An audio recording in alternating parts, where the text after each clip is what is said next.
नमस्कार दोस्तों, स्वागत है आपके अपने चैनल पर। आज के इस वीडियो में हम बात करने वाले हैं आज के करंट अफेयर्स के बारे में, लेकिन हम लोग वीडियो की स्टार्ट करेंगे एक मोटिवेशन कोटेशन के साथ में। कोटेशन है कि शिखर को वही छूता है जो प्रतिरोध के बजाय परिवर्तन की सोच रखते हैं। ठीक है ना, यानी आपको क्या करना है कि बगैर किसी प्रतिरोध के आपको अपने लक्ष्य की ओर अग्रसित होना है। और अगर जब आप बगैर किसी प्रतिरोध की भावना के अगर अपने लक्ष्य की तरफ बढ़ेंगे तो निश्चित तौर पर आप एक दिन ऐसा जरूर आएगा जब अपने सफलता को आप प्राप्त करेंगे। तो अपने प्रतिरोध को आपको साइड में रखना चाहिए और आपको आपकी मंजिल के ऊपर फोकस करना चाहिए, ताकि आने वाले भविष्य में आप लोग सरकारी अध्यापक के रूप में या अन्य सरकारी नियुक्ति के रूप में आप नियुक्त हो सकें। इसके लिए आपको निरंतर प्रयास करते रहना चाहिए। वीडियो को स्टार्ट करते हैं बगैर किसी देरी के पिछले रिवीजन के साथ में।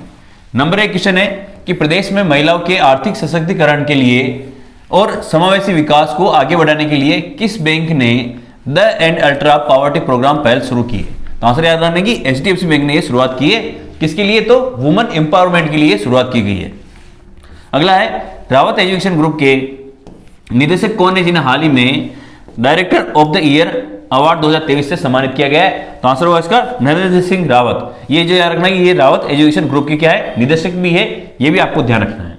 अगले क्वेश्चन है हमारा कि राजस्थान के किस जिले में 115 मिलियन साल पुराने अर्ली क्रेटेशियस सार के जीवाश्म मिले हैं? तो आंसर होगा इसका जैसलमेर के अंदर ये जीवाश्म मिले हैं।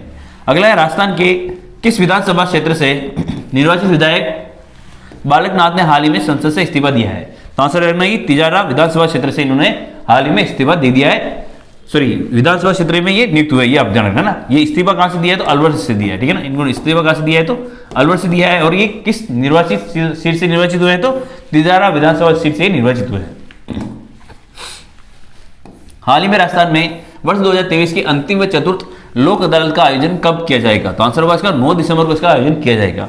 अगला है हाल ही में जारी प्रधानमंत्री आवास योजना की प्रगति रिपोर्ट में राजस्थान देश में कौन से स्थान पर आया है? तो आंसर होगा राजस्थान का इसका 14वां स्थान राजस्थान का इसमें आया है। ठीक है ना, अगर बात करें इस साल राजस्थान में कुल कितने आवास बनाए गए तो यार ना 1.75 लाख आवास बनाए गए। ठीक है ना, कितने बनाए गए? तो 1.75 लाख आवास का निर्माण किया गया है। अगर हम बात करें बीजेपी गवर्नमेंट के समय में, तो बीजेपी गवर्नमेंट का आपको याद रखना है कि इस समय जो है 78.27 लाख मकानों का निर्माण किया गया था। और उस समय याद रखना है कि बीजेपी सरकार के समय राजस्थान का इसमें पहला स्थान आता था। यह भी आपको थोड़ा सा ध्यान रखना है। ठीक है, अगला क्वेश्चन हमारा जयपुर में आयोजित सीनियर स्टेट बैडमिंटन चैंपियनशिप का खिताब किसने जीता है? तो आंसर होगा जयपुर ने इसका खिताब जीता है।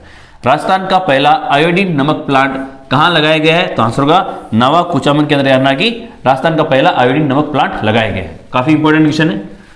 अगला है doctor of Rajasthan international foundation डोरी ने राजस्थान के गांवों में हेल्थ टेस्ट करवाने के लिए किसके साथ MOU किया है? तो आंसर रखना कि American association of physician of Indian origin के साथ में यहाँ पे समझौता किया गया है। अगला है सिलिकोसिस बीमारी के इलाज की संभावनाओं पर अध्ययन हेतु अमेरिका के आबूरेन विश्वविद्यालय ने किस विश्वविद्यालय के साथ में यहाँ पे MOU किया है? तो आंसर होगा जय नारायण व्यास विश्वविद्यालय जोधपुर के साथ में MOU किया गया है। तो ये तो हमारे पिछले क्वेश्चन। अब हम लोग करने वाले वीडियो की स्टार्ट बगैर किसी देरी के इंपॉर्टेंट क्वेश्चन के साथ में कि भारतीय कला केंद्र नई दिल्ली की ओर से राजस्थान के किस समाज सेवी को नेशनल आइकन अवार्ड 2023 से सम्मानित किया गया है? ठीक है ना, ये अवार्ड का नाम क्या है? तो नेशनल आइकन अवार्ड 2023। ठीक है ना, काफी इंपॉर्टेंट है।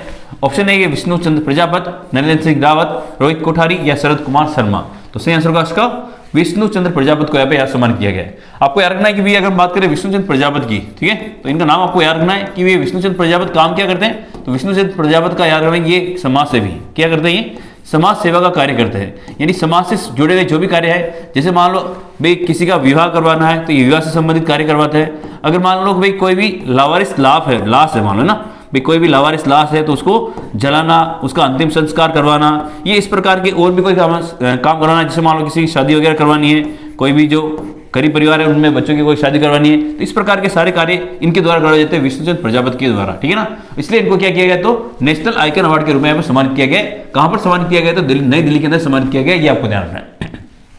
अगर हम बात करें नरेंद्र सिंह रावत की, तो अभी जस्ट हमने पढ़ा है कि इनको मिला है, आपको याद रखना है, डायरेक्टर ऑफ द ईयर। ठीक है ना, इनको कौन सा मिला है? तो डायरेक्टर ऑफ द ईयर का अवार्ड मिला है। डायरेक्टर ऑफ द ईयर का अवार्ड इनको मिला है, ये भी आपको याद रखना है। ठीक है ना, ऑफ द ईयर अवार्ड किसको मिला है? तो नरेंद्र सिंह रावत को मिला है, जो कि रावत ग्रुप के क्या है? चेयरमैन भी है। रोहित कोठारी अगर बात करें तो इनको मिला दादा साहब फाल्के आइकन अवार्ड। ठीक है ना, इनको कौन सा मिला? तो दादा साहब फाल्के आइकन अवार्ड इनको मिला है, दादा साहब फाल्के आइकन अवार्ड इनको मिला है, फाल्के आइकन अवार्ड इनको दिया गया है, ये भी आपको थोड़ा सा ध्यान रखना है, ठीक है ना। तो भाई दादा साहब फाल्के आइकन अवार्ड किसको मिला है, तो आंसर याद रखना है कि रोहित कोठारी को मिला है। और अगर बात करें रोहित कोठारी का संबंध कहां से आता है, तो इनका संबंध आता है उदयपुर जिले से, ठीक है ना। इनका संबंध भी आपको याद रखना है कि किस जिले से इनका संबंध है, तो उदयपुर जिले से आता है। अगर बात करें शरद कुमार शर्मा की, तो शरद कुमार शर्मा का आपको याद रखना है कि इनको मिला है मोस्ट इनोवेटिव, है ना। इनको क्या मिला है, मोस्ट इनोवेटिव आर्किटेक्ट अवार्ड मिला है, इनको मिला है हमारे मोस्ट इनोवेटिव आर्किटेक्ट का अवार्ड इनको मिला है, इनोवेटिव आर्किटेक्ट का अवार्ड इनको मिला है, ठीक है ना। आर्किटेक्ट का इनको अवार्ड मिला है, तो ये भी आपको थोड़ा सा ध्यान रखना है, ठीक है ना। तो विभिन्न जो पुरस्कार हाल ही में प्रदान किए उसके बारे में आपको ध्यान रखना है कि भाई जो समाज सेवी है जिनका नाम है विष्णु प्रजापत, इनको किस लिए दिया गया है, तो नेशनल आइकन अवार्ड 2023 से सम्मानित किया गया है। ये समाज सेवा से जुड़े बहुत सारे कार्य करते हैं, इसके लिए इनको सम्मानित किया गया है। नरेंद्र सिंह रावत का आपको नाम याद रखना है, डायरेक्टर ऑफ द ईयर का अवार्ड इनको मिला है। रोहित कोठारी का नाम आपको याद रखना है कि दादा साहिब फाल्के आइकन अवार्ड से सम्मानित किया गया है, उदयपुर से जिनका संबंध आता है। शरद कुमार शर्मा का नाम भी आपको याद रखना है कि मोस्ट इनोवेटिव आर्किटेक्ट अवार्ड का इनको सम्मानित किया गया है। इसके अलावा बात करें विष्णुचंद्र प्रजापत को, तो याद रखना इनको जो और 2 पुरस्कार भी इनको सम्मानित किए गए। एक तो हम बात करें डॉक्टर भीमराव अंबेडकर, डॉक्टर अंबेडकर सम्मान इनको दिया गया है, डॉक्टर अंबेडकर फेलोशिप सम्मान से भी इनको सम्मानित किया गया है, ठीक है ना। डॉक्टर अंबेडकर फेलोशिप सम्मान से भी इनको सम्मानित किया गया है, याद रखना है। इसके अलावा अगर बात करें इनको और कौन सा पुरस्कार दिया गया है, तो इनको इनको मिला है वीर दुर्गादास राठौड़, है ना। वीर दुर्गादास राठौड़ लाइफ टाइम सम्मान से भी इनको सम्मानित किया गया, ठीक है ना। लाइफ टाइम सम्मान से भी इनको सम्मानित किया गया है, तो याद रखना कि भाई इनको विष्णुचंद्र प्रजापत को नेशनल आइकन अवार्ड 2023 तो सम्मानित किया गया है। इसके अलावा डॉक्टर अंबेडकर फेलोशिप अवार्ड से भी इनको सम्मानित किया गया है। Veer Durgadas Rathore lifetime award से भी इनको सम्मानित किया गया है। ये भी आपको इसके बारे में ध्यान रखना है, ठीक है ना। विष्णुचंद्र प्रजापत इसका सही आंसर होगा, तो ये सारी चीजें आपको नोट कर लेनी है, ठीक है ना। तो देखो विष्णुचंद्र प्रजापत को वीर दुर्गादास राठौड़ लाइफ टाइम सम्मान व डॉक्टर अंबेडकर फेलोशिप सम्मान से भी सम्मानित किया गया है, तो ये भी आपको यहाँ पर थोड़ा ध्यान रखना है। बढ़ते हैं अगले क्वेश्चन तरफ। अगला क्वेश्चन हमारा कि भाई कृषि के क्षेत्र में उल्लेखनीय कार्य करने वाले राज्य के किस किसान को नई दिल्ली में millionaire farmer of the India award से सम्मानित किया गया है, तो आंसर है इसका हेमेंद्र सिंह लाटोटी को। अगर हम बात करें तो हेमेंद्र सिंह लाटोटी एक अच्छे किसान है। किसान होने से पहले एक तरीके से क्या करते ये एक बिजनेसमैन का कार्य करते थे, बहुत बड़ी मल्टीनेशनल कंपनियों के जरिए काम करते थे। उस मल्टीनेशनल काम को इन्होंने छोड़ दिया और अपने खेत अपने गांव में आकर इनका जो अगर बात करें तो ये कहां से बिलोंग करते हैं, तो ये अरगना ये जेतरण से बिलोंग करते हैं। कहां से बिलोंग करते हैं, जेतरण पाली से इनका संबंध आता है, ठीक है ना। इनका संबंध कहां से आता है, तो जेतरण पाली से इनका संबंध आता है। इन्होंने अपने गांव में आकर खेती का काम करना स्टार्ट किया और इनको एक हाल ही में पुरस्कार दिया गया है जिसका नाम है millionaire farmer of the India award से इनको सम्मानित किया गया है, ये आपको ध्यान रखना है। अगर हम बात करें भाई हेमेंद्र सिंह लाटोटी की, तो याद रखना कि एक तो इन्होंने भी इनको ये मिला millionaire farmer of the India award का। इसके अलावा इसकी डिटेल के बारे में हम लोग बात करने वाले नेक्स्ट, लेकिन कुछ ऑप्शन के बारे में बात कर लेते हैं कि भाई डॉक्टर कृष्ण जिग्नू की अगर बात करें तो इनको कौन सा पुरस्कार मिला है, तो इनके पुरस्कार का नाम भी आपको याद रखना है, ठीक है ना। इनको मिला है एलपी टेसीटोरी अवार्ड। इनको कौन सा मिला है, तो एलपी टेसीटोरी अवार्ड से सम्मानित किया गया है, तो डॉक्टर कृष्ण जिग्नू को, है ना। एलपी टेसीटोरी अवार्ड से, कौन से अवार्ड से, तो एलपी टेसीटोरी है ना, टेसीटोरी, ठीक है। टेसीटोरी अवार्ड से किसको सम्मानित किया गया है, तो डॉक्टर कृष्ण जिग्नू का नाम आपको याद रखना है। अगर बात करें शैलेश लोढ़ा की, तो शैलेश लोढ़ा का नाम आपको याद रखना है। इनको मिला है काका हाथरसी पुरस्कार। कौन सा मिला है इनको, काका हाथरसी पुरस्कार से सम्मानित किया गया है। काका हाथरसी पुरस्कार से सम्मानित किया गया है किसको, तो याद रखना कि शैलेश लोढ़ा को। अगर बात करें कैलाश सोनी की, तो हाल ही में भिलवाड़ा के अंदर आपको याद रखना कि 185 किलो की एक रोटी बनाई गई है, ठीक है ना। 185 किलो की रोटी बनाई गई है और ये किसके द्वारा बनाई गई है, तो कैलाश सोनी के द्वारा बनाई गई है। और कैलाश सोनी ने इस रोटी को बनाकर international book of world record में अपना नाम दर्ज कराया है। बुक ऑफ वर्ल्ड रिकॉर्ड में अपना नाम दर्ज कराया है, ठीक है। तो ये भी आपको काफी इंपॉर्टेंट क्वेश्चन है। और कैलाश सोनी का संबंध कहां से है, तो इनका संबंध आता है भिलवाड़ा जिले से, ठीक है ना। इनका संबंध कहां से आता है, तो भिलवाड़ा जिले से इनका संबंध आता है, ये भी आपको ध्यान रखना है। तो अगर बात करें हेमेंद्र सिंह लाटोटी की, तो याद रखना कि इन्होंने को कौन सा अवार्ड मिला है, तो millionaire farmer of the India award का इनको सम्मानित किया गया है। इनका संबंध कहां से आता है? तो चेतन पाली से इनका संबंध आता है। ये आपको थोड़ा सा ध्यान रखना, बाकी की चीजें आपको याद नहीं है कि डॉक्टर कृष्ण जगनू इनको कौन सा मिला है? तो एलपी टेसिटोरी अवार्ड से इनको सम्मानित किया गया है। सिलेस लोढ़ा की अगर बात करें तो काका हाथरस पुरस्कार से सम्मानित किया गया है। कैलाश सोनी ने 185 किलो की रोटी बनाई है और याद रखना इसके लिए इनको international book of world record में शामिल किया गया है। भिलवाड़ा से इनका संबंध आता है, ये भी आपको याद रखना। थोड़ी सी डिटेल जान लेते हैं भाई हेमंत सिंह लाहौटी के बारे में, लटोटी के बारे में। तो कृषि क्षेत्र में उल्लेखनीय कार्य करने वाले उन्नत किसानों को दिल्ली के पूसा मेला मैदान में आयोजित किसान अवार्ड समारोह में लाटोटी के हेमेंद्र सिंह लाटोटी को millionaire farmer of the India award से सम्मानित किया गया है। ये आपको याद रखना है। बढ़ते हैं अगली क्वेश्चन तरफ। क्यूएस वर्ल्ड यूनिवर्सिटी रैंकिंग में राजस्थान से Birla institute of technology and science Pilani को कौन सी रैंकिंग मिली है? तो आंसर रहना है 444वीं रैंकिंग मिली है, ठीक है ना। कौन सी रैंकिंग मिली है? तो बिट्स पिलानी की। अगर बात करें बिट्स पिलानी की स्थापना किसके द्वारा की गई थी? तो यार ना घनश्याम दास बिरला के द्वारा, ठीक है ना। किसके द्वारा की गई? तो घनश्याम दास बिरला के द्वारा इसकी स्थापना की गई थी, ठीक है ना। बिरला इंस्टीट्यूट की स्थापना किसके द्वारा हुई? तो घनश्याम दास बिरला के द्वारा इसकी स्थापना की गई थी। आज से पहले इसकी स्थापना हुई थी। अगर बात करें हाल ही में, इसको यार ना की एक रैंकिंग जारी है। किसने रैंकिंग जारी की है? तो क्यूएस वर्ल्ड यूनिवर्सिटी रैंकिंग है, ठीक है ना। क्यूएस वर्ल्ड यूनिवर्सिटी रैंकिंग है। इस वर्ल्ड यूनिवर्सिटी रैंकिंग में बिट्स पिलानी को कौन सा स्थान मिला? तो बिट्स पिलानी को मिला 444वां स्थान, ठीक है ना। अगर हम बात करें भाई इस रैंकिंग के हिसाब से, इस रैंकिंग के हिसाब से हमारे देश की और भी जो यूनिवर्सिटी है उनको भी स्थान दिया गया है। इसमें से अगर बात करें 220वां स्थान अगर आपको रखना है तो 220वां स्थान मिला है डीयू को, ठीक है ना। यानी दिल्ली यूनिवर्सिटी जो है इसको कौन सा स्थान मिला है? तो 220वां स्थान मिला है, ये आपको याद रखना है। तो यानी अगर बात करें अंडर 30 के अंदर भारत से जो एक संस्था आती है उसका नाम क्या है? तो डी यूनिवर्सिटी, यानी दिल्ली यूनिवर्सिटी को जो है 220वां स्थान मिला है। जबकि अगर बात करें राजस्थान की ऐसी यूनिवर्सिटी जिसको इसमें रैंकिंग मिली है उसका नाम है Birla institute of technology and science Pilani को यहाँ पर अवार्ड दिया गया है। ये आपको देना है, ये रैंकिंग मिली है। इसके अलावा हम बात करें इस संस्थान के अंदर हाल ही में 5G टेस्टिंग लैब की शुरुआत भी की गई है, ठीक है ना। भाई 5G टेस्टिंग लैब की शुरुआत कहाँ होगी? तो 5G टेस्टिंग लैब की शुरुआत जो है वो भी यहाँ पर शुरुआत की गई है। किसके अंदर? तो बिट्स पिलानी के अंदर। तो आपको बताया कि राजस्थान के अंदर जो है 5 संस्थानों को 5G टेस्टिंग लैब के रूप में चुना गया है। इस 5G टेस्टिंग लैब के रूप में अगर बात करें तो बिट्स पिलानी को चुना गया है। इसके अलावा MNIT को चुना गया है, IIT जोधपुर को चुना गया है। इस तरह से 5 संस्थाओं को चुना गया है। वनस्पति विद्यापीठ, MBM कॉलेज, OMBM संस्थान जयपुर को चुना गया है। तो ये सारी चीजें भी आपको याद रखनी है। किस किस को चुना गया है? तो अगर हम बात करें तो MNIT को चुना गया है, ठीक है ना। MNIT को चुना गया है। MNIT कहां पर है? तो जयपुर को चुना गया है। इसके अलावा अगर बात करें और किसको? तो वनस्पति विद्यापीठ को, है ना। वनस्थली विद्यापीठ को भी चुना गया है, विद्यापीठ को भी चुना गया है। इसके अलावा अगर बात करें और कौन सी यूनिवर्सिटी? तो IIT जोधपुर को चुना गया था, IIT जोधपुर को भी इसमें चुना गया है। और इसके अलावा हम बात करें भी बिट्स पिलानी को भी यहाँ पे चुना गया है। तो ये सारी संस्थाओं के नाम भी आपको याद रखनी है जहां पर हाल ही में 5G टेस्टिंग लैब की स्थापना की जाएगी।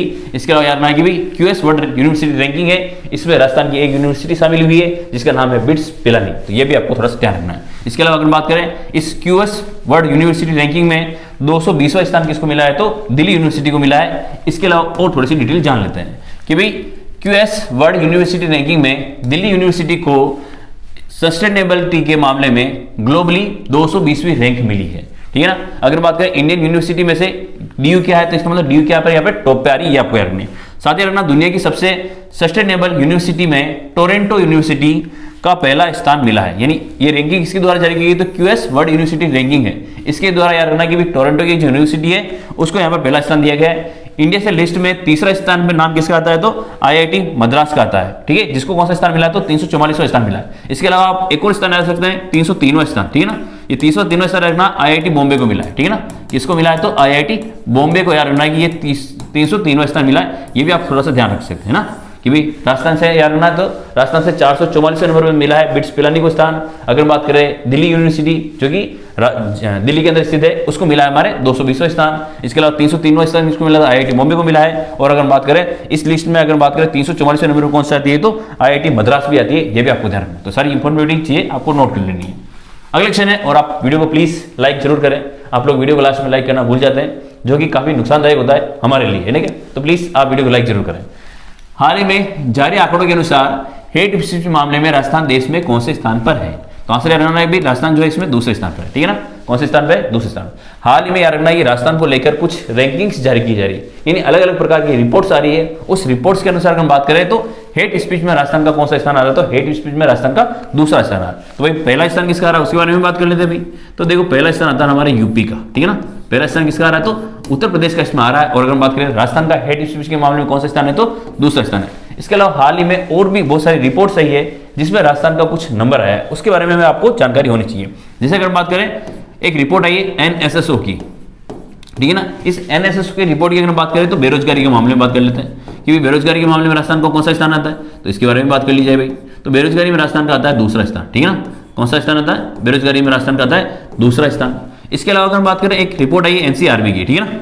किसकी रिपोर्ट आई है? NCRB की एक रिपोर्ट आई है, NCRB की एक रिपोर्ट आई है। इस NCRB रिपोर्ट की अगर बात करें तो इसमें दो रिपोर्ट्स आई है। एक तो आई है हमारे महिला अपराध की, एक तो किसकी आई है? महिला अपराध की आई है, ठीक है ना। इस महिला अपराध में अगर बात करें तो राजस्थान कौन से स्थान पे है? तो राजस्थान इसमें पहले स्थान पे है, ये भी आपको नोट कर लेना है। और कौन सी है भाई? इसी रिपोर्ट की अगर बात करें तो NCRB की एक और रिपोर्ट है। इस NCRB की रिपोर्ट के हिसाब से एक और चीज आपको याद रखनी है कि भाई भ्रष्टाचार की अगर मामला बात करें कि भ्रष्टाचार, इस भ्रष्टाचार में राजस्थान को कौन सा स्थान आता है? तो राजस्थान का दूसरा स्थान आता है, ठीक है ना। भ्रष्टाचार के मामले में राजस्थान का कौन सा स्थान है? दूसरा स्थान है। आप सबको पता है कि हाल ही में बहुत सारे पेपर लीक किए गए जिसमें से अनेक युवाओं की जिंदगी बर्बाद हो गई है इन पेपर लीक के कारण। बहुत सारे बच्चों ने तैयारी की थी लेकिन पेपर लीक होने की वजह से पेपर जब दोबारा हो गए तो काफी मेहनत करने के बाद में बहुत सारे बच्चों को सिलेक्शन नहीं हुआ था, जो कि काफी दुर्भाग्यपूर्ण है। तो ऐसा नहीं होना चाहिए, ठीक है ना। तो NCRB रिपोर्ट के अनुसार भ्रष्टाचार के मामले में राजस्थान कौन सा स्थान पर आता है? दूसरा स्थान है। इसके अलावा अगर बात करें, हाल ही में आपको पता है कि प्रधानमंत्री जो आवास योजना है उसकी प्रगति रिपोर्ट आई थी, ठीक है ना। अगर बात करें प्रधानमंत्री आवास योजना है, इस प्रधानमंत्री आवास योजना के अंदर हम बात करें तो इस प्रधानमंत्री आवास योजना की एक प्रगति रिपोर्ट आई थी, ठीक है ना। कौन सी रिपोर्ट आई थी? तो एक प्रगति रिपोर्ट आई थी। इस प्रगति रिपोर्ट की अगर हम बात करें तो इसका राजस्थान में कौन सा स्थान आया था? तो इसमें राजस्थान का 14वां स्थान आया था, ठीक है ना। राजस्थान में कौन सा स्थान आया था? 14वां स्थान। मात्र 1.75 लाख मकानों का निर्माण इस समय किया गया था, ये आपको ध्यान रखना। जबकि अगर बात करें बीजेपी गवर्नमेंट के समय में तो काफी मकानों का निर्माण राजस्थान में। मेरा यहाँ पे कई भी उद्देश्य कांग्रेस और बीजेपी के बारे में बातचीत करना नहीं है। मेरे पास जो फैक्ट है मैं केवल आपको वही पढ़ाने आया हूँ, तो आप उस पर फोकस करें कि भाई राजस्थान को अगर बात करें हेट स्पीच के मामले में कौन सा स्थान मिला है? तो दूसरा स्थान मिला है। जबकि हम बात करें पहला स्थान किसको मिला है? तो यूपी को मिला है, ये आपको ध्यान रखना है। अगर बात करें NSSO की रिपोर्ट के हिसाब से बेरोजगारी में राजस्थान को दूसरा स्थान मिला है। NCRB को रिपोर्ट महिला अपराध के बारे में बात करें तो पहले स्थान पर मिला है। NCRB की एक और रिपोर्ट जिसमें भ्रष्टाचार के मामले में राजस्थान दूसरे स्थान पर है। प्रधानमंत्री आवास योजना प्रगति योजना रिपोर्ट जो आई है उसमें राजस्थान को कौन सा स्थान मिला? तो 14वां स्थान मिला है, ये आपको नोट कर लेना है। तो सारी चीजें आपको ध्यान रखनी है, ठीक है। NSSO की रिपोर्ट के अनुसार बेरोजगारी में राजस्थान दूसरे स्थान पर है। NCRB की रिपोर्ट के अनुसार भ्रष्टाचार के मामले में राजस्थान दूसरे स्थान पर, ठीक है ना। ये गलत कर लेना है। भ्रष्टाचार के मामले में राजस्थान कौन से स्थान पे? तो दूसरे स्थान पर है, ठीक है ना। NCRB की रिपोर्ट के अनुसार महिला अपराध के मामले में कौन से स्थान पर है? तो पहले स्थान पर है, ये आपको ध्यान रखना है। प्रधानमंत्री आवास योजना की प्रगति रिपोर्ट में राजस्थान देश में दूसरे स्थान पर है, तो दूसरे नहीं चौथे, ये क्या हो रहा है भैया? 14वें स्थान पर, ठीक है ना। कौन से स्थान पे? 14वें स्थान पे। तो ये ध्यान रखना, ठीक है ना। ये टेक्निकल एरर है, इसको आप करेक्शन कर लेना। बढ़ते हैं अगले क्वेश्चन तरफ। अगला क्वेश्चन है हमारा कि राजस्थान में शिक्षा के बढ़ते कदम कार्यक्रम को सफल बनाने के लिए किसे केंद्रीय स्तर पर सम्मानित किया गया है? ये भी काफी इंपॉर्टेंट है। आप सबको बताया कि भाई कोविड आया था। कोविड आने की वजह से क्या हुआ था कि बच्चों की काफी सारी नुकसान हुआ था पढ़ाई के अंदर, ठीक है ना। कोविड आने के समय में बच्चों की काफी पढ़ाई का नुकसान हुआ था। इस पढ़ाई का नुकसान की भरपाई करने के लिए एक प्रोग्राम चलाया गया था जिसका नाम था राजस्थान की शिक्षा में बढ़ते कदम, ठीक है ना। राजस्थान की शिक्षा में बढ़ते कदम, ठीक है ना। राजस्थान की शिक्षा में बढ़ते कदम, शिक्षा में बढ़ते कदम, ठीक है ना। इस प्रोग्राम को चलाया गया था गोयला सरकार द्वारा, है ना, बढ़ते कदम, ठीक है ना। इस कार्यक्रम का मुख्य उद्देश्य क्या था कि कोविड में जो बच्चों की नुकसान हुआ है, यानी पढ़ाई का जो नुकसान हुआ है, पढ़ाई के नुकसान की भरपाई करना, ठीक है ना। इस मेन उद्देश्य क्या था? तो पढ़ाई के नुकसान की भरपाई करना, इसका मुख्य उद्देश्य यह था, ठीक है ना। हम लोग केवल किसकी बात करने वाले? करंट के बारे में बात कर लें। फिलहाल में यहाँ पे एक व्यक्ति को यहाँ पर बताइए तो भाई इसमें केंद्रीय स्तर पर यहाँ पर सम्मानित किया गया है, तो उनका नाम आपको रखना है। उनका नाम क्या है? तो अरुण शर्मा उनका नाम है, ठीक है ना। हम लोग इसके बारे में बात कर लेंगे। भाई शिक्षा के बढ़ते कदम कार्यक्रम जो है राजस्थान के अंदर चलाया था। कोविड के अंदर बच्चों की काफी पढ़ाई का लॉस हुआ था, उस पढ़ाई के लॉस को रिकवर करने के लिए प्रोग्राम चलाया गया था जिसका नाम क्या है? तो राजस्थान में शिक्षा के बढ़ते कदम। और ये किसके लिए चलाया गया था? तो पढ़ाई के नुकसान को भरपाई करने के लिए प्रोग्राम चलाया गया था। इसके डिटेल में हम लोग जानेंगे इसके बारे में, लेकिन थोड़े से ऑप्शन और है उसके बारे में हम लोग थोड़ी सी चर्चा कर लेते हैं। कि अगर बात करें तो विनु गुप्ता की, तो विनु गुप्ता का बारे में 1 दिसंबर को हाल ही में इनकी नियुक्ति हुई है, ठीक है ना। ये लेटेस्ट नियुक्ति है, 1 दिसंबर को नियुक्ति हुई है। इनको याद रखना कि रेरा के चेयरमैन के रूप में नियुक्त किया गया है, ठीक है ना। इनको क्या बनाया गया है? तो रेरा का चेयरमैन इनको बनाया गया है, ये आपको ध्यान रखना है, ठीक है ना। चेयरमैन के रूप में इनको नियुक्त किया गया है, तो ये आपको थोड़ा सा ध्यान रखना है। अगर हम बात करें मनमोहन सिंह यादव को, तो मनमोहन सिंह यादव को आपको याद रखना है, इनको एक पुरस्कार दिया गया है जिनका नाम है सूर्यमल मिशन शिखर पुरस्कार, ठीक है ना। इनको कौन सा पुरस्कार मिला है, तो सूर्यमल मिशन शिखर पुरस्कार इनको दिया गया है। मिशन शिखर पुरस्कार से इनको सम्मानित किया गया है, ये आपको ध्यान रखना है, ठीक ना। शिखर पुरस्कार से इनको सम्मानित किया गया है पुरस्कार। और इनकी रचना का नाम आपको याद रखना है, कुदरसु कुचमाद। रचना का नाम क्या है, तो कुदरसु कुचमाद इनकी रचना का नाम है, ठीक है ना, कुचमाद। ये आपको थोड़ा सा ध्यान रखना है, ठीक है ना। इसके अलावा अगर हम बात करें भाई माधव हाड़ा को, तो आप सबको इसका तो याद होगा ही, इनको मिला है 32वां बिहारी पुरस्कार। कौन सा मिला है, 32वां बिहारी पुरस्कार इनको दिया गया है, ये आपको ध्यान रखना है, ठीक है ना। कौन सा पुरस्कार मिला इनको, तो इनको मिला है 32वां बिहारी पुरस्कार। तो ये भी आपको याद रखना, 32वां बिहारी पुरस्कार इनको दिया गया है, ये आपको थोड़ा सा ध्यान रखना है, ठीक है, बिहारी पुरस्कार।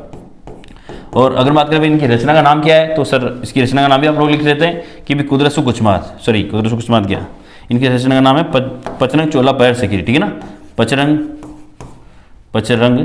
चोला पहर सकीरी, ठीक है ना, पहर सकीरी, ये भी क्या है, इनकी रचना का नाम है। तो ये भी आपको थोड़ा सा ध्यान रखना है। तो सारी चीज़ नोट कर लेनी कि भाई शिक्षा के बढ़ते कार्यक्रम राजस्थान के अंदर चलाया गया था, किसके लिए चलाया गया था, कोविड के बच्चों में जो नुकसान हुआ था पढ़ाई का, उसकी भरपाई के लिए को चलाया गया था। इसके लिए केंद्रीय स्तर पर याद रखना, अरुण शर्मा को यहाँ पर सम्मानित किया गया है। वीनू गुप्ता के बारे में आपको याद रखना कि रेरा की चेयरमैन हाल ही में 1 दिसंबर को नियुक्त हुई है। मनमोहन सिंह यादव का याद रखना है कि सूर्यमल शिखर पुरस्कार से सम्मानित किया गया है। रचना का नाम याद रखना है कि कुदरसु कुचमाद। अगर हम बात करें माधव हाड़ा की, तो इनको याद रखना 32वां बिहारी पुरस्कार दिया गया है। पचरंग चोला पहर सकीरी इनकी पुस्तक का नाम है, तो ये भी आपको याद रखना है। इसके बारे में थोड़ी सी डिटेल जान लेते हैं कि भाई जुलाई 2022 को राजस्थान के मुख्यमंत्री अशोक गहलोत ने राज्य के स्कूली छात्रों की कोरोना काल में हुई पढ़ाई के नुकसान की भरपाई करने के लिए रेमिडेशन कार्यक्रम राजस्थान की शिक्षा में बढ़ते कार्यक्रम का वर्चुअल माध्यम से शुभारंभ किया था। राजस्थान की शिक्षा में बढ़ते कदम कार्यक्रम के तहत एक ब्रिज कोर्स में रटने की बजाय सीखने पर बल दिया जाएगा, ऐसा कार्यक्रम चलाया गया था। ब्रिज कोर्स में कक्षा 1 से लेकर 8 के लिए प्रथम 3 माह में 4 क्लास निर्धारित किए गए थे। शेष अगर बात करें संपूर्ण सत्र में, तो 2 क्लास किसके लिए निर्धारित किए गए थे, तो इसके लिए निर्धारित किए गए थे। याद रखना कि भी कक्षा 1 से लेकर 8 तक प्रथम 3 माह तक, यानी स्टार्टिंग के जो 3 महीने हैं उसमें 4 क्लास किसके लिए लगाए जाएंगे, तो जो बच्चों की जो नुकसान हुई उसकी भरपाई के लिए एक्स्ट्रा क्लासेस वहां पे लगेगी। शेष बाकी अगर बात करें पूर्ण सत्र के अंदर, तो 2 क्लास इस तरह से लगाए जाएंगे। तो ये बात हुई थी किसमें, शिक्षा के बढ़ते कार्यक्रम के तहत। बढ़ते अगले क्वेश्चन तरफ।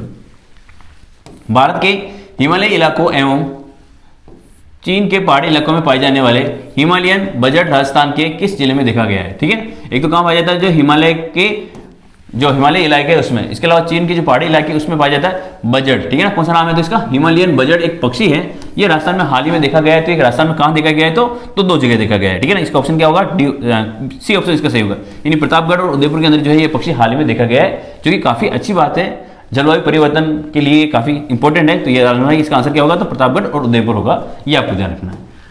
अगला क्वेश्चन है हमारा कि भाई राजस्थान विधानसभा चुनाव 2023 में पहली बार चुने गए विधायकों की संख्या कितनी है। तो आपको याद रखना है कि इसमें पहली बार जो चुने गए विधायक हैं उनकी संख्या है 72, ठीक है ना। अगर बात करें 72 विधायक में से अगर बात करें अलग अलग व्यक्तियों की, तो बीजेपी की विधायक की आपको संख्या याद रखनी है। तो बीजेपी की विधायक की संख्या अगर हम बात करें तो 46 है, कितनी है, 46। इसके अलावा अगर बात करें अन्य की, तो अन्य की संख्या आपको याद रखनी है, अन्य की संख्या हमारे पास 90, ठीक है ना, कितनी है, 90। और इसके अलावा हम बात करें इनमें से अगर और जो बच जाए तो वो कितने हैं, तो 7 विधायक ऐसे होने चाहिए। तो देखो कितने हो गए अपने पास, 9, 6, 15, 15 और 7, 22। हाँ, इसका मतलब टोटल कितना हो गया अपने पास, यानी 72, ये आपको ध्यान रखना है ना। यानी बीजेपी के कितने विधायक है इसमें, तो 46। जबकि अगर बात करें 19 विधायक किसके हैं, तो कांग्रेस के हैं, ये याद रखना है, ठीक है ना, कांग्रेस के। इसके अलावा अन्य के कैसे हैं, तो अदर्स के आपको याद रखना है कि अदर्स के कितने हमारे 7 विधायक ऐसे हैं। तो जो ऐसे विधायक की अगर बात करें जो पहली बार चुना गया, यानी विधानसभा में पहली बार चुनाव में खड़े हुए और जीत प्राप्त की, बीजेपी के ऐसे 46 विधायक हैं, कांग्रेस के 19, और अगर बात करें अदर्स की कितने हैं, तो 7 है। इसके अलावा हम बात करें भाई महिला विधायकों की, तो ये भी आपको थोड़ा सा ध्यान रखना है कि भाई महिला विधायकों की संख्या कितनी है, तो महिला विधायकों की संख्या है 20, ठीक है ना, 20। पहले कितनी थी, तो पहले आपको याद रखना, पहले 23 थी, ठीक है ना। पहले कितनी थी, तो पहले 23 थी, अभी कितनी है, तो 20 है। इसमें से अगर हम बात करें जनरल की, तो जनरल का आपको याद रखना 12, ठीक है ना। और अगर बात करें एससी की कितनी विधायक, तो एससी की है अपने पास 6। और अगर बात करें एसटी की, तो एसटी का आपको याद रखना है, एसटी की है अपने पास 2 विधायक, तो ये भी आपको याद रखना है, ठीक है ना। इसके अलावा अगर बात करें इस 20 महिला विधायकों में बीजेपी की कितनी है, तो ये भी आप याद रख सकते हैं कि बीजेपी की इसमें है 9, ठीक है ना, बीजेपी कितनी इसमें 9। और अगर बात करें कांग्रेस की कितनी है, तो कांग्रेस की भी आप याद रख सकते हैं कि भी कांग्रेस की इसमें है, वो भी है 9। अगर बात करें अदर की कितनी है भाई, तो अदर की भी आप याद रख सकते हो, अदर की है 2। इस 2 में से 2 नाम आप याद रखना है भाई। अदर कौन कौन सी 2 महिलाएं हैं, तो एक याद रखना रितु बनावत, ठीक है ना, एक तो नाम आपको याद रखना है, रितु बनावत का नाम आपको याद रखना है, ठीक है ना, जो कि कहां से विधायक बनी है, तो रितु बनावत याद रखना, बयाना से विधायक बनी है। कहां से बनी है, बयाना से विधायक बनी है। इसके अलावा अगर बात करें एक और प्रियंका चौधरी का, तो इनका नाम भी आपको याद रखना है कि भाई प्रियंका चौधरी। और ये प्रियंका चौधरी अगर हम बात करें तो ये कहाँ से विधायक बनी है, तो ये बाड़मेर से बनी है। तो ये भी आपको थोड़ा सा ध्यान रखना है, ठीक है ना। और अगर बात करें एक और आंकड़ा है ना, जैसे अगर हम बात करें 40 वर्ष से कम आयु, 40 वर्ष से कम आयु के जो विधायक हैं, कम आयु के विधायक, ठीक है ना, इनकी संख्या भी आपको याद रखनी है। तो इसकी कम आयु के विधायक है, उसकी संख्या कितनी है, तो 28 है। ये भी आपको ध्यान रखना है। तो काफी इंपॉर्टेंट चीज है कि भाई अगर बात करें बीजेपी के कितने हैं, तो ऐसे विधायक जो पहली बार चुने हैं और चुनाव में खड़े होते हैं, क्या उसने जीत प्राप्त की है। बीजेपी के कितने हैं, तो 46 है, कांग्रेस के कितने हैं, तो 19, अदर्स कितने हैं, तो 7। महिला विधायकों की संख्या आपको याद रखनी है, 20 है। पहले कितनी हुआ करती थी, तो पहले 25 हुआ करती थी। इसमें से अगर बात करें जनरल की 12 है, एससी की 6 है, एसटी की कितनी है, तो 2 है। बीजेपी की इस 20 महिला विधायकों में से अगर बात करें बीजेपी की कितनी है, तो 9 है, कांग्रेस की कितनी है, तो 9 है, अदर्स की कितनी है, 2। उन अदर्स में से 2 कौन कौन सी है, तो रितु बनावत जो कि बयाना से विधायक बनी है, और प्रियंका चौधरी जो बाड़मेर से विधायक बनी है। तो ये भी आपको ध्यान करना है। इसके अलावा 40 वर्ष से कम आयु के जो विधायक बने उनकी संख्या कितनी है, तो 28। ये भी आपको ध्यान रखना है। बढ़ते अगले क्वेश्चन तरफ। हाल ही में राजस्थान में आयकर अपीलीय अधिकरण की बेंच कब से कब तक जोधपुर के इनकम टैक्स ट्रिब्यूनल ऑफिस में फिजिकल वर्चुअल मोड में रहेगी। तो आंसर होगा इसका 11 से लेकर 22 दिसंबर 2023 तक ये वर्चुअल मोड में रहने वाली है। ये आपको ध्यान रखना है। अगर बात करें 4 से लेकर 6 मार्च तक, तो इस समय आपको याद रखना है राजस्थान इंटरनेशनल एक्सपो का आयोजन होगा, ठीक है ना। इस समय क्या आयोजन किया जाएगा, तो राजस्थान इंटरनेशनल एक्सपो का आयोजन होगा, इंटरनेशनल एक्सपो का आयोजन किया जाएगा। ये आपको ध्यान रखना है, एक्सपो का आयोजन किया जाएगा, ठीक है ना। और ये आयोजन कहाँ होगा, तो याद रखना ये आयोजन होगा जोधपुर के अंदर, ठीक है ना। ये आयोजन कहाँ होगा, तो जोधपुर के अंदर इसका आयोजन किया जाएगा। ये आपको ध्यान रखना है। अगर आप हमारे वीडियो को लाइक करते हैं और अगर ज़्यादा से ज़्यादा इसको शेयर करते हैं, तो यकीन मानिए आने वाले भविष्य में मैं आप सारे मैं जितने भी फैक्ट में इससे जुड़े हुए हैं, यानी डेट से संबंधित जितने भी फैक्ट्स जुड़े हैं, मैं वो आपके लिए जरूर लेके आऊँगा। लेकिन आप प्लीज़ एक बार वीडियो को लाइक जरूर कर देना। इसके अलावा अगर बात करें भाई 1 से लेकर 5 फरवरी की, तो आपको याद रखना है कि जयपुर लिटरेचर फेस्टिवल का आयोजन होगा, ठीक है ना। 1 से लेकर 5 फरवरी तक तो कौन सा होगा, तो जयपुर लिटरेचर फेस्टिवल का आयोजन होगा, लिटरेचर फेस्टिवल का आयोजन किया जाएगा, ठीक है ना। फेस्टिवल का आयोजन होगा, तो ये भी आपको याद रखना कि भाई 1 से लेकर 5 फरवरी 2024 तक जयपुर लिटरेचर फेस्टिवल का आयोजन होगा। जबकि अगर बात करें राजस्थान इंटरनेशनल एक्सपो का आयोजन कब होगा, तो लेकर 4 से लेकर 6 मार्च तक आयोजन होगा। तो ये भी अच्छा है, याद रखना है। अगला है, हाल ही में महाराष्ट्र, कर्नाटक और आंध्र प्रदेश के बाद किस राज्य में स्टेट स्कूल स्टैंडर्ड अथॉरिटी बनेगी। तो सही आंसर होगा इसका राजस्थान। यानी राजस्थान का इसमें क्या सा नंबर आ रहा है, 4था स्थान आ रहा है। महाराष्ट्र में बन चुकी है, कर्नाटक में बन चुकी है, आंध्र प्रदेश में बन चुकी है, और राजस्थान इसमें 4था राज्य बनने वाला है जहां पर स्टेट स्कूल स्टैंडर्ड अथॉरिटी बनने वाली है। सर ये स्टेट स्कूल स्टैंडर्ड अथॉरिटी जो है वो क्या काम करेगी, तो इसका काम मेन क्या होगा कि भाई जो विद्यालय है, जो सरकारी विद्यालय है चाहे निजी विद्यालय है, आप सबको पता है कि भाई जैसे अभी हमने जस्ट एक क्वेश्चन पढ़ा था क्यूएस वर्ल्ड रैंकिंग यूनिवर्सिटी के बारे में ना, यानी यूनिवर्सिटी की क्या होती है कि रैंकिंग जारी की जाती है। उसी प्रकार से विद्यालयों में भी क्या की जाएगी, रैंकिंग जारी की जाएगी। विद्यालयों की रैंकिंग जारी क्या करेंगे, इसका मेन काम क्या होगा, तो देखो विद्यालयों की रैंकिंग जारी करेगी ना। इसका काम क्या होगा, विद्यालय जो है इस विद्यालयों की रैंकिंग जारी करेंगे ना, यानी ये क्या काम करेगी, तो ये विद्यालयों की रैंकिंग जारी करेगी कि भाई कौन सा विद्यालय जो है किस प्रकार का कार्य कर रहा है, ठीक है ना। ये इससे संबंधित क्या करेगी, रैंकिंग जारी करेगी, ताकि आने वाले समय में क्या होगी, जो विद्यालय जो है जो अच्छा परफॉर्मेंस नहीं कर रहे हैं, वो सामने वाले को देख के ऐसा होता है ना भाई, जैसे भी कहते भी आप जिसकी संगत में रहते हैं उसी प्रकार से आपके जो लक्षण है वो बदलते रहते हैं। उसी प्रकार से याद रखना है कि भाई इसमें क्या किया जाएगा, जो विद्यालय है उनके बीच में एक हेल्दी कंपटीशन क्रिएट किया जाएगा कि जो अच्छे विद्यालय है उनको देखकर जो विद्यालय जो अच्छा परफॉर्मेंस नहीं कर रहे हैं वो भी आने वाले समय में क्या करे, अच्छा परफॉर्मेंस करे। उसके लिए स्टेट स्कूल स्टैंडर्ड अथॉरिटी का निर्माण किया जा रहा है राजस्थान के अंदर, और ऐसा राजस्थान में होने वाला है बहुत जल्द। तो ये आपको याद रखना। थोड़ी सी डिटेल जान लेते हैं इसके बारे में कि भाई राजस्थान माध्यमिक शिक्षा बोर्ड से संबद्ध प्रदेश के करीब 30,000 स्कूलों को इससे जोड़ा जाएगा। इसके बनने से स्कूली शिक्षा की गुणवत्ता को मजबूती मिलेगी और स्कूलों के बीच प्रतिस्पर्धा भी बढ़ेगी। राज्य में ये अथॉरिटी एक स्वतंत्र संस्था के रूप में काम करेगी। तो ये भी आप रखना भी किस प्रकार की संस्था के रूप में काम करेगी, तो स्वतंत्र संस्था के रूप में कार्य करने वाली है। देश भर में स्कूली शिक्षा की गुणवत्ता को एक जैसा बनाने व स्कूलों का एक मानक कायम रखने के लिए नई राष्ट्रीय शिक्षा नीति में की गई सिफारिशों को देखते हुए यह कदम उठाया गया है। यानी जो आपको पता है कि राजस्थान के अंदर हो सकता है कि अगले वाले वर्ष में एक नई शिक्षा नीति की रूप जारी हो सकती है। इसके लिए जो है ये अथॉरिटी का निर्माण किया गया है। ये स्कूल के एक मानक निर्धारित करेगी, उसके अकॉर्डिंग विद्यालय को परफॉर्मेंस करना पड़ेगा और एक हेल्दी कॉम्पिटिशन बनेगा। इससे हो सकता है कि शिक्षा के क्षेत्र में काफी सुधार राजस्थान के अंदर देखने को आपको मिले। तो ये आपको ध्यान रखना है। लास्ट क्वेश्चन आज का हमारा कि गुजरात के अहमदाबाद में आयोजित खेल इंडिया वुमेन जोड़ो लीग वेस्ट जोन में श्रीगंगानगर के किस खिलाड़ी ने कांस्य पदक जीता है। तो आंसर रखना है कि वंदना शर्मा ने कांस्य पदक जीता है। इसके अलावा हम बात करें तो दिव्य कीर्ति सिंह ने, तो दिव्य कीर्ति सिंह का संबंध है घुड़सवारी से, ठीक है ना। इनका संबंध किस खेल से है, तो घुड़सवारी से इनका संबंध आता है यारना। और ये कहाँ से खिलाड़ी रहने वाली है, तो ये नागौर की खिलाड़ी है, ये आपको ध्यान रखना है। इसके अलावा बात करें हमने अवनी लेखरा की, तो यारना ये क्या है कि ये 10 मीटर एयर राइफल से संबंधित है, ठीक है ना। 10 मीटर एयर राइफल से इनका संबंध आता है, ये आपको ध्यान रखना है। राइफल से इनका संबंध आता है। और यारना इनको जो हाल ही में अगर बात करें तो इनको बेटी बचाओ बेटी पढ़ाओ का ब्रांड एम्बेसडर भी बनाया रखा है ना।